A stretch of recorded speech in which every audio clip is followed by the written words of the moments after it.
Jar சமையல் அன்பு உள்ளவங்களுக்கு இனிய இந்நேரம் வணக்கம். வாங்க, நாங்கள் எள்ளை வச்சு ஒரு ருசியான பலகாரம் செய்வோம். எள்ளு, சர்க்கரை, தேங்காய் பூ.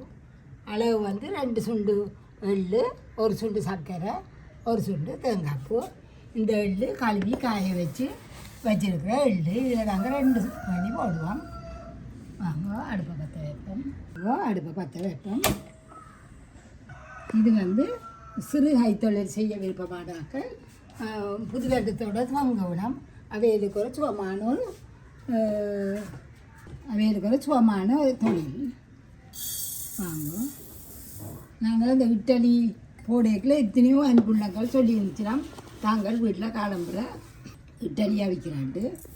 இதுவும் நீங்கள் நல்ல வடிவாக வியாபாரம் செய்யலாம். வரணும் நல்லா காஞ்சிருக்காடியாக கெய்யாக வரப்படுறோம். வடிக்கும் திக்கட்டு வடிக்கும் போது கூட்டாக வெள்ளிய நெருப்புலேயே வறுக்கும். புது வருஷத்துக்கு பல அன்புள்ளங்கள் தாங்கள் வீட்டில் சும்மா இருக்காமல் சிறு கைத்தொழில் மாதிரி செய்ய போகிறோமாட்டு கேட்டிருந்தீங்க. அதுக்கு இது முதலாவது. இது தொடர்ந்து உங்களுக்கு தந்து கொண்டிருப்பேன். பாருங்க, வடிக்கிற சத்தம் கேட்குது உங்களுக்கு. வடிவான எல்லா விட்டு கைவிடாமல் கிளறி கொண்டிருக்கணும். சில கருப்பு எள்ளுகளும் இருந்திருக்கு இதில்.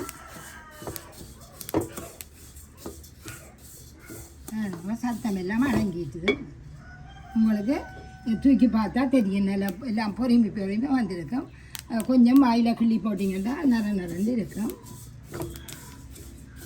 இதை நாங்கள் அப்படியே இறக்குவோம். இது சரியான சுவாமும் இந்த இது செய்கிறது. இது அநேகமாக நாங்கள் ஆரம்பத்தில் கொழும்பு பக்கம்தான் இந்த பலகாரத்தை சாப்பிட்னாங்க.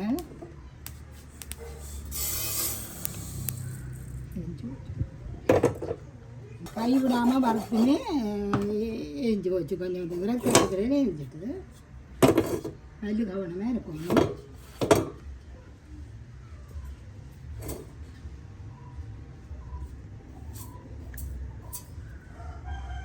இப்போ தேங்காய் பூவாக இருக்கும்.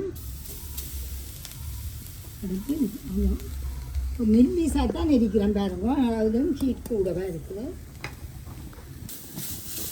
இது அந்த தண்ணி எல்லாம் மட்டும் பார்த்தீங்களா? சரி, சிவக்க வறுக்கணும் மட்டும் இல்லை, தண்ணி எல்லாம் வற்றி வரணும். நீங்கள் 1 கிராம 2 கிராம வைக்கணும் தான் நல்லா அந்த தண்ணி தேங்காயில் இருக்க தண்ணி வட்டுப்படணும். அடுப்பை நிப்பாட்டுவோம். இது இப்படி நீங்கள் வறுத்திக்கண்டாக்கா நாள் கூட இருக்கும். கொஞ்சம் இளசன்னு சொன்னால் சக்கடிக்கும் தேங்காய். இவ்வளோ தான் வேலை. இதையும் இறக்குவோம் ஒரு கோப்பைக்குள்ள.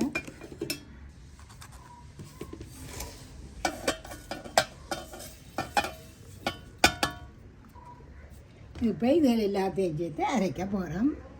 வாங்க, என்னென்ன அரைக்கலான்னு பார்ப்போம். இது நல்லா ஆறணும். உங்களுக்கு நல்லா ஆறிட்டுது. கை வைக்கக்கூடிய இருக்குது. இதையாண்டு போடுவோம். இதையும் தேங்காய் பூவையும் மாறி போட்டு தனியாக எல்லாம் மட்டும் அரைச்சிங்கன்னா எண்ணெய் வர பார்க்கும். இப்படி அரைக்கல உங்களுக்கு எண்ணெய் வராது. இதை அரைச்சி கொண்டு வரோம். இந்த தேங்காய் பூவை இதுக்குள்ளே போடுவோம். வெள்ளுக்குள்ளேயே போடுவோம். நல்ல வாசம் வருது. அரைப்படு. இப்போ நீங்கள் முதல் சர்க்கரையை போட்டிங்கன்னா எள்ளு இப்படி அரைப்படாது. அப்படியே முழுசாக நிற்கும். இப்போ வேறுங்க இந்த மாதிரி இருக்கிறது. இதே மாதிரி தேங்காய் பூவையும் வெள்ளையும் மட்டும் முதல் அடிப்போம். கடைசியாக சர்க்கரையை சேர்ப்போம். இதே மாதிரி மெத்ததிலையும் அடித்து கொண்டு வரேன்.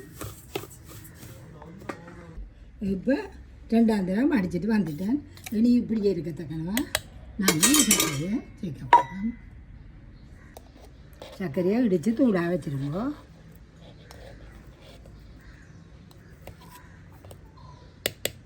இதை இப்படியே ஒரு சுற்றி போட்டு வரேன். 2ஆம் தரம் போடுவோம். அப்போ இப்படியே ஒரு ஆக்குவோம்.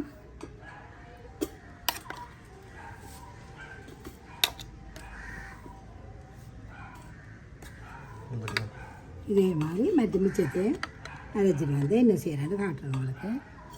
இப்போ என்னென்னு செய்கிறான்னு பார்ப்போம். இது இப்போ எங்களுக்கு வந்து நாங்கள் வீட்டுக்கு கண்டபடியாக கொஞ்சம் மொத்த குழாய் எடுக்கிறோம் பாருங்க. இது நீங்கள் கடைக்கு வியாபாரம் பண்ணால் இதுண்ட அடுத்த குறைஞ்ச இதில் எடுங்க பைப்பை எடுத்துட்டு இதுக்குள்ள இப்படியே வச்சு 2 பக்கம் நல்லா அமர்த்துங்க.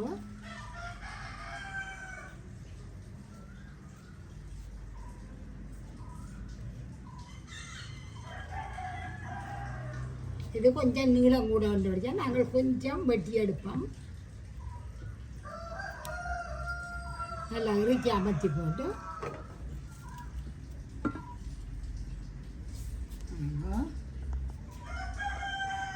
அப்படியே இது நீங்கள் உங்களோட இதை பொறுத்து மெல்லிசா வேணுமெண்டா இதை மெல்லிசா எடுங்கோ.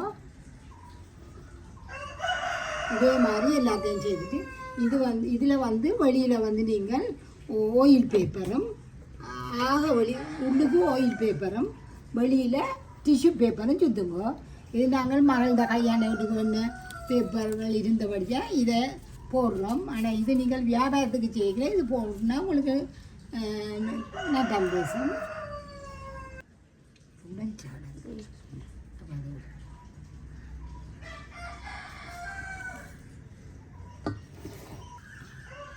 கொஞ்சத்தை ஒரு நீளம் கூட வழியாக கொஞ்சத்தை வச்சு எடுக்கலாம்.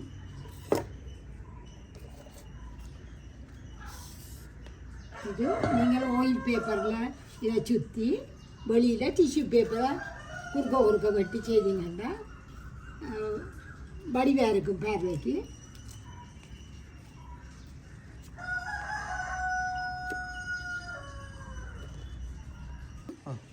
இது நீங்கள் டிஷ்யூ பேப்பரில் செய்தீங்கன்னா வடிவாயும் வரும், பார்க்க உங்களுக்கு மலிவாயும் முடியும். இந்த கடிகள் எல்லாம் போட்டுறபடியாக இந்த அளவு அங்கே எல்லாமே இருக்குது. நாளைக்கு பிறக்க போகிற புது வருட பிறப்புக்கு ஜாசமேர் குடும்பத்தால் அன்பான புது வருட வாழ்த்துக்கள்.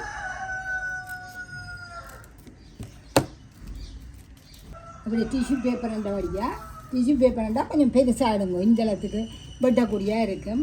இது நாங்கள் கேக் சுத்த வந்த பேப்பர்ன்ற வழியாக சின்னதாக தான் அது வெட்டக்கூடியாக இருக்குது பாருங்க. அதில் பெரிய பூ மாதிரி இருக்கும். அப்படிங்க சுற்றி விட்டீங்கன்னா